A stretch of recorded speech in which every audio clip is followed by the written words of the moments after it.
video, we're going to be talking about how to set goals for the new year. Some of these steps are so practical, so I need you to get a pen, a paper, settle down. Let's do this together. With that being said, let's get started. Boy. Now, in order to set goals for the year, there's one thing that I know that people often neglect, which is reviewing your previous year. So we're going to settle down and just look back at the previous year and what went wrong, what could have gotten better. In order for you to move forward, you need to take some time to sit back, analyze, critique yourself if you must. Some of the areas that you feel like you neglected in the previous year, some of the things that you feel like you need to work on and improve on better this year. So you're just going to break down the aspects of your life into certain pillars, and you're going to be rating yourself on the aspects of your life and how you did, and some of the areas that you feel like you give yourself 100 because you put in your best. All right, you might not have gotten 100% output, but your input was 100%. So you're going to be rating yourself based on the input that you put in these areas of life. One, we're going to be talking about your faith. What was your input, and on your faith, because spirituality is quite important to me. Your fitness, your family life, your finances, your career, your business, or it could be your health. Your health could be broken down into your wellness, which includes therapy, your fitness, your mental health, and overall, I feel like the most important is your growth. Now, your growth is like your knowledge, your research. How many books did you read? How much information were you able to grow on in the previous year? So based on all of those pillars, you're going to be rating yourself. Did you give yourself 100% input? You're not rating on the output. You could give yourself 100% and maybe your business will flourish as much as you thought it was, but you put in your 100% without a shadow of doubt. So when you reach those areas of your life, now you want to take the areas of your life that you plan on focusing on in this new year, after you may have rated yourself, and then the areas of yourselves that you feel like you want to also put 100% in this new year, but you neglected in the previous year, you're going to also analyze it beside those areas or pillars of your life. So say for instance, in your family life, you put in 100%, I probably got 70%, but you feel like you didn't put actionable plans and all that into getting 100%, but you felt like you did your best, right? That was you, based on your time or your time you had available, your career, your finance, your faith. Were you studying? Were you meditating? Were you praying as much as you wanted to? So you're going to rate yourself on all of those places. Your business, your financial, your friendships as well. So we're talking about F's, right? We have faith, we have family, we have finances,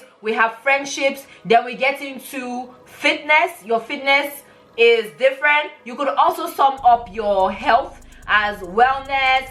You could sum it up as mental health. Whatever it is, just rate yourself on those parts. Now that you've rated yourself, is that you're going to analyze the habits that for the areas of your life that you improved on or you worked on. You're going to analyze those habits and see what I do differently. Okay, say for instance, for me, I decided to anytime I had a moment of silence in the morning, after I got up in the morning, I decided that I always prepare my workout clothes and put it by my bedside and my running shoes, right? Just to make sure that I didn't neglect or I didn't skip, a workout because of excuses or I got overwhelmed. And I also made sure that I woke up 30 minutes earlier than I used to, which was at 5:30 a.m., right? So those are some of the habits that helped me to make sure that I got a workout in and improve my fitness, and subsequently helped me into losing 50 pounds, right? And then I also made sure that I prepped my meals. I was accountable, I made sure that I was getting water in, I was measuring myself on a scale. So those are some of the habits that I feel like helped me to get the result, right? In my faith, in my family, I decided to for my faith, I bought myself a new Bible. I always get excited about new things. I got myself a new Bible, a new prayer journal for devotional. I got myself a prayer journal. I got myself a journal to just journal down my thoughts. That really helped me in terms of my spirituality, my faith. And for my family, I decided to invest in some courses that talked about parenting, kids, and all of that good stuff. So that also, kind of helped me improve those areas of my life. And those were some of the habits. I made sure that I was always getting knowledge on parenting each week. Almost every day I was making sure that I was absorbing content, right? So you are going to analyze those habits that helped you in the areas of your life that improved. And you're going to take those habits and see how you can also make sure that you have some actionable habits as well in the areas of your lives that you neglected. You're going to ask yourself, these areas that need some work, are they your priority for this new year, right? So if they are not your priority, then that's okay. I always say, make sure that we are prioritizing the most important aspects of our life. I don't think that you can give 100% to all areas of your life. I might be wrong, correct me if I'm wrong, but it says, write the vision, make it plain, right? Make it clear. So we're going to make sure that we write our plan for these steps for the next year, right? And this plan is going to involve following the SMART formula. This is the most important part, so I need you to please pay attention. We're going to follow the SMART formula, and if this is your first time, we're just going to be using SMART. Stands for specific, measurable, achievable, relevant, and time bound. With that being said, one thing that I always say is, now that you have those to achieve and set plans for your goals, I always say take 2 at most 3 aspects of your life that you plan or intend on focusing on specifically this year, that you feel like these are my priority for this year. So it could be your faith, it could be your fitness, it could be your family life, it could be your finance, it could be your business, it could be your health. Whatever it is that is that aspect of your life that you intend to take seriously this, and I need you to focus on the 2 most important goals for the next 3 weeks. Now, it doesn't mean we're going to neglect the others, but the idea is we are trying to build habits to make sure that those of our lives that are priority are functional and they're leading us to where we will need to get to at the end. Focus on these 2 or 3 habits of your life. Focus on making sure that you improve the habits to get you the results that you need. Specific. You're going to make sure that, okay, for this aspect of my life, I want to lose weight. To be realistic in terms of, you're going to set goals that are realistic to you. You know that you cannot lose 200 pounds in a year. So you are, at most, the number of weights that you can lose in a month based on research is 4 kg, which is almost 10 pounds in a month. That's the most that you can lose, and that's if you are overweight, right? And then it goes on and on like that. So the chances of you losing 200 pounds in a year is slim. So we are going to set realistic goals, right? And we're going to make sure that the goals are measurable in terms of, I want to lose 5 pounds in this month. I want to make sure that I earn $1,000 more than I used to earn in January. And in February, I want to earn, $2,000 more. That's you measuring how much you want to make in terms of your finances, right? Or it could be weight loss, or as it pertains to you. I want to make sure that I spend so hours with my family, like connecting with them in this month. Those are measurable points. You also want to take into consideration the accountability aspect of this. So you have to target a day to keep you accountable. That's also another instrument to be able to measure it.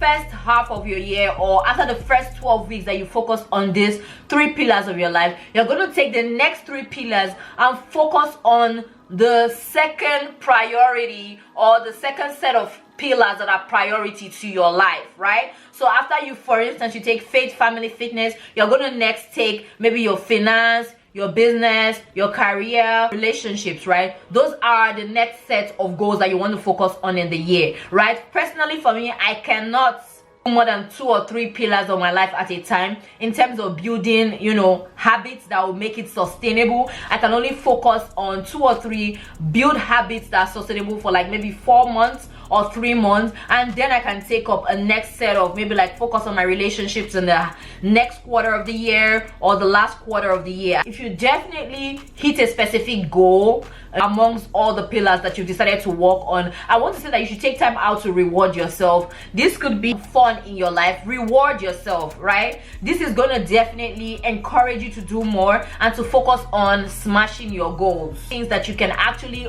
look forward to. So whenever you hit any of your goals, or for instance, you hit a particular milestone, or you lose some weight, or you make some more money, I want you to just take maybe some time to just reward yourself.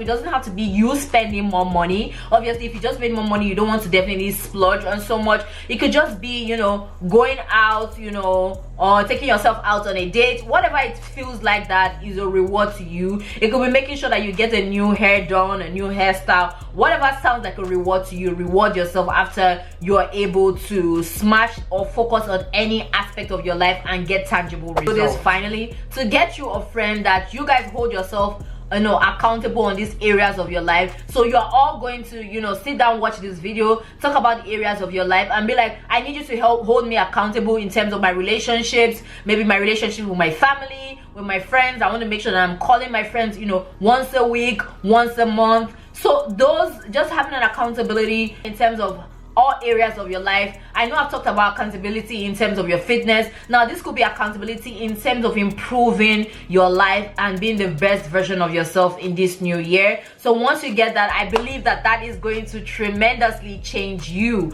Now, without saying too much, I want you to know that I wish you the best in this new year, and have a happy new year, and see you in my next video. Booyah! Journey. You're welcome to Kemi'S journey. Innovative vlog, the best with styles like it's a tourney.